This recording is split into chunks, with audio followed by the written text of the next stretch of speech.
news this afternoon. Court orders RESEC to use 2023 voters register in October 5th council polls.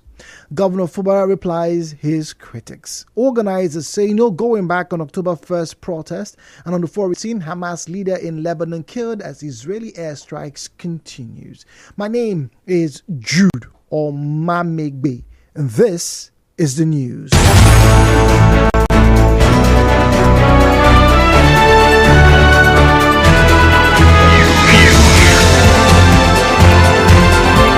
This is the news on 92.3 Nigeria Info.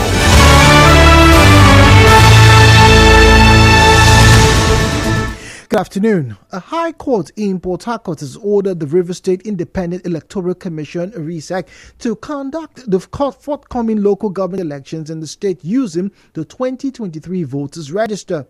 The court also mandated the Nigeria Police Force and the Nigeria Security and Civil Defense Force to provide necessary protection during the election process. The orders were given by Justice I. Igwe of High Court Number 14 in a case instituted by the Action People's Party APP against RESEC, the River State government, and the governor of River State. In the orders, which were given on the 4th of September but made available to newsmen on Sunday, the judge said the defendants are bound by Section 7, subsection 1 of the Constitution and Section 5A of the RESEC Law Number 2 of 2018 to make provisions and conduct the local government elections within the shortest possible time, especially following the expiration of the tenure of the former elected officials on the 17th of June.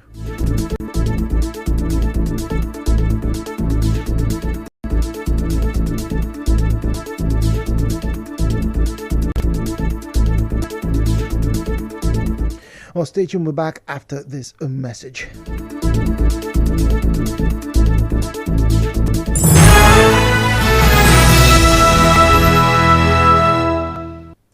To thrive in a fast-changing world. Tune in to 92.3 Nigeria Info. Keep your dial locked for sustainable development.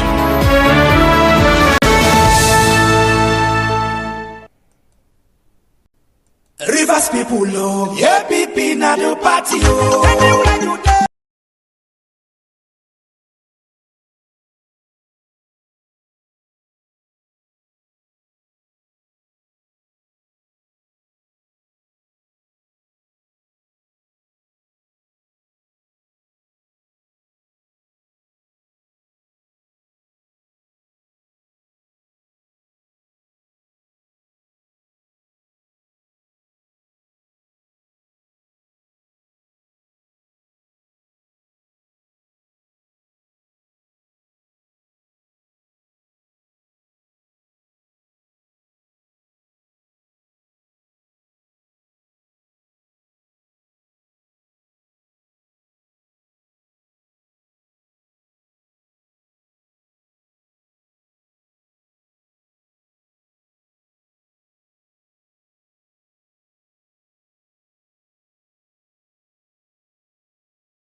Siminalayi Fubara says those antagonizing his administration are envious and frustrated. The governor said this during the interdenomination service to mark Nigeria's 64th independence anniversary at St. Paul's Cathedral of the Anglican Communion at Garrison Junction in Port Harcourt on Sunday. It comes a day after former governor and FCT minister Ian Suwiki, at a reception on Saturday in his honor by the Rivers Ijaw People's Congress, mocked Governor Fubara for resorting to join the APP, saying that he would teach the governor how to play politics. But Governor Fubara says his opponents and detractors are pained because he has achieved within 1 year what they did in 8 years.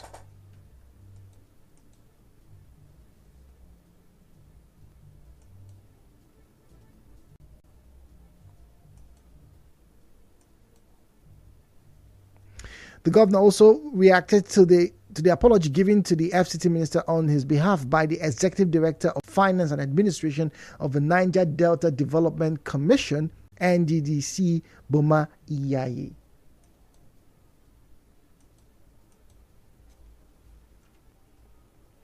Governor Fubara, however, identified bunkering and pipeline vandalism as one of the problems facing the country and promised that his administration would take steps to tackle them. He further assured that the October 5th local government elections will be peaceful.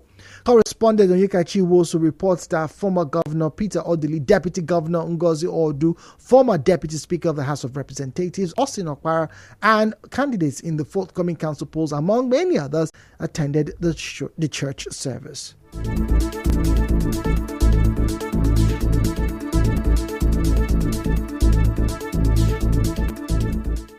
In the meantime, the vice chairman of the PDP Rivers West Senatorial District, Robinson Ewo, has urged the FCT minister Nyesom Wike to stop interfering with Rivers State and its affairs. His statement follows Mr. Wike's recent warning of external politicians to avoid Rivers State politics.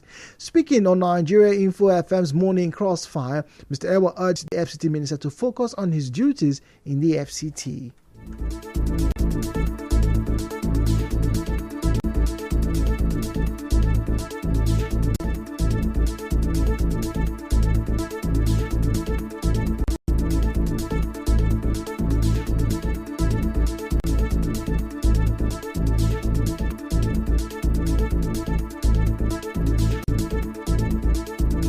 FCT minister is now in Abuja. Let him concentrate in Abuja and leave Rivers State alone. Nigeria is a federation. Rivers State is one of the federating units. Fubara governor here. He should leave here alone. He should allow Fubara to.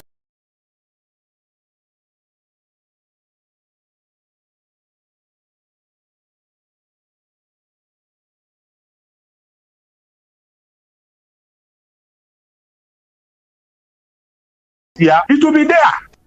Mr. Ewo also alleged that the FCT minister has never won elections in Rivers State by popular vote. The truth is that Wike is never popular among Rivers people. Wike has not won election in Rivers State by popular vote. Fubara emerged by popular vote. Wike turned around to impeach, to remove Fubara from office. In 3 months' time, the governor Rivers people elected, you want to remove him single-handedly. You are holding on to Rivers State House of Assembly. You are holding on to PDP structure. Is PDP structure his party? Is it his father's party? PDP is owned by Nigerians, not Wike. Let him go and register a political party and maintain, so that we can see his popularity. As you may know, the FCT minister Nyesom Wike, during a civic reception organized by the Rivers Ijaw People's Congress over the weekend, said he is too powerful to be challenged and that none of his potential political rivals, could stand against him. In another development, a leadership consultant, Linus Okori, has advised political leaders to prioritize legacy and public interest over personal interest in the upcoming elections. Speaking on Channels Television, Mr. Okori expressed concern over unfulfilled campaign promises by politicians. He said over the years, Nigerians are losing hope in the nation. Mr. Okori also expressed concern over political leaders providing short-term solutions and neglecting the long-term welfare of the people. Well, still to come, organizers say no going back on October 1st protest. Stay tuned.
And I am Jude Omamigbe. Organizers of the October 1st protest against hardship in the country are insisting that they will proceed with the protest despite kicks by the federal government and warning by the Nigeria police force. A former presidential candidate and activist who is one of the leaders of the planned protest, Omoyele Sowore, said that the nationwide protest will still be held at the Eagle Square, Abuja, and will be peaceful. He said hunger has spread across the country and it is necessary for Nigerians to troop out nationwide in protest. In Lagos, the protest organizers plan to start their march at the Ikeja under bridge at 7:30 a.m. In the meantime, the Nigerian police force has started deploying its officers across the state to forestall violence. Security operatives have been stationed in some of the major places, including popular markets and road junctions. Away from that now, some residents of Port Harcourt are urging the Rivers State Government Task Force and other relevant agencies to take adequate action and stop tankers and other heavy-duty trucks from using the Azikiwe axis of Port Harcourt in front of the Rivers State Government House. It followed Sunday night's accident that saw a petrol tanker ram into the fence of the Port Harcourt Mall beside the Government House in Port Harcourt. Some residents who spoke to a correspondent expressed some of their concerns.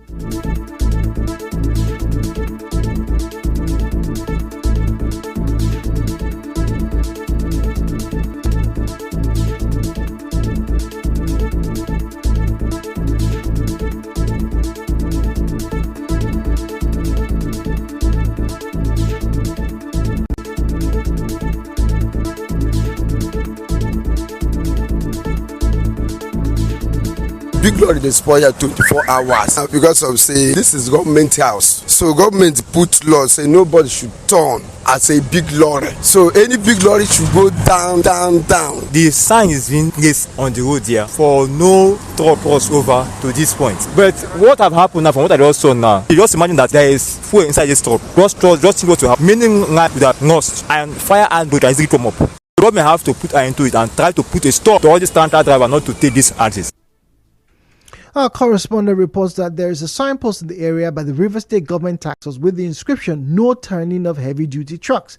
A taxi driver who witnessed the Saturday night accident told our correspondent that the tanker driver was speeding. The motor from that station side they come, so as he reach for government house roundabout, no fit control the motor again. Now when open fence of spa, as he move, he open am immediately, enter straight. And whether na break he fail, I don't know the one wey happen. Thank God say no key person. So that is how we see it. Our correspondent who visited the scene reports that the driver was taken to hospital, I beg your pardon, for a proper checkup. And now the business news.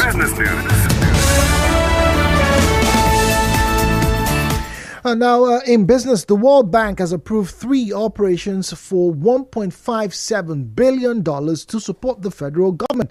The fund is to support the government in strengthening human capital through better health for women, children and adolescents and building resilience to the effects of climate change such as floods and droughts, through improving the dam safety and irrigation. The new financing includes $500 million for addressing governance issues that constrain the delivery of education and health, $570 million for the primary healthcare provision strengthening program, and $500 million for the Sustainable Power and Irrigation of Nigeria project. To entertainment now, singer Asake is under fire on social media for reportedly breaking a fan's iPhone 16 Pro Max. It comes as a fan named Adeoti posted a video on TikTok showing the moment he tried to get a picture with the music star. In the video, Asake pushed the phone to the ground and stomped on it, causing significant damage.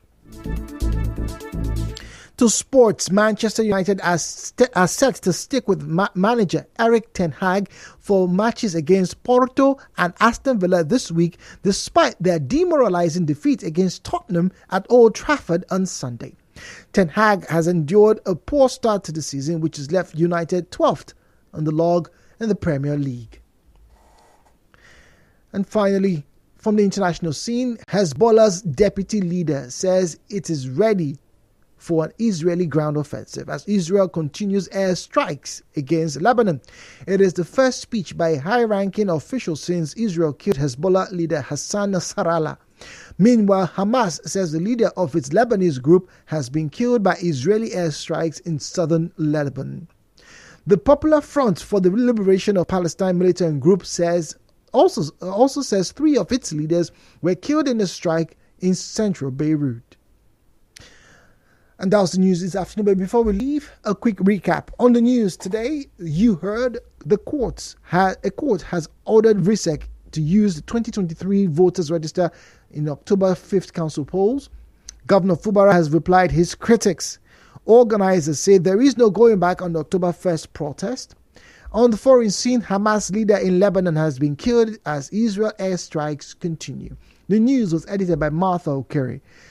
To reach the news team, please send a message or WhatsApp message to 0808 721 7215. 0808 721 7215. My name is Jude Omamigbe. Thank you for listening and good morning. Sorry, good afternoon. I beg your pardon.